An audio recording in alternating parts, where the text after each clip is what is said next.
জিলহজের প্রথম দশকের 11টি আমলের সর্বপ্রথম আমল বলেছি বেশি বেশি আল্লাহর জিকির করা। দ্বিতীয় আমল বলেছি বেশি বেশি নেকামল করা, কারণ এই দশকের নেকামল আল্লাহর কাছে অন্য যে কোনো সময়ের নেকামল ভালো কাজের চাইতে বেশি প্রিয়।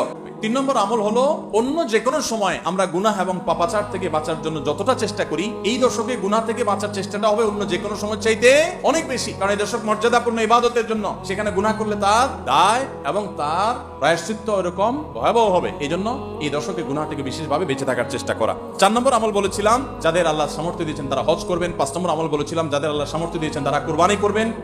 6 নম্বর হলো এই দশক জুড়ে বেশি বেশি আল্লাহর জিকির করা। 7 নম্বর হলো আল্লাহু আকবার, আল্লাহু আকবার, লা ইলাহা ইল্লাল্লাহ, আল্লাহু আকবার, আল্লাহু আকবার, লিল হামদ, এই তাকবীর বেশি বেশি করে এই দশক জুড়ে পাঠ করা। 8 নম্বর আমল হলো এই তাকবীরটি জিলহজের 9 তারিখ ফজর থেকে নিয়ে 13 তারিখ আসর পর্যন্ত প্রত্যেক নামাজের পর নারী পুরুষ সবাই একবার করে পাঠ করা। 9 নম্বর আমল হলো জিলহজের 1 থেকে 9 তারিখ পর্যন্ত এই দিনগুলোর রোজা রাখা। 10 নম্বর আমল হলো বিশেষভাবে আরাফাতের রোজা রাখা এবং 11 নম্বর আমল হলো ঈদের দিনের সমস্ত সুন্নাহগুলো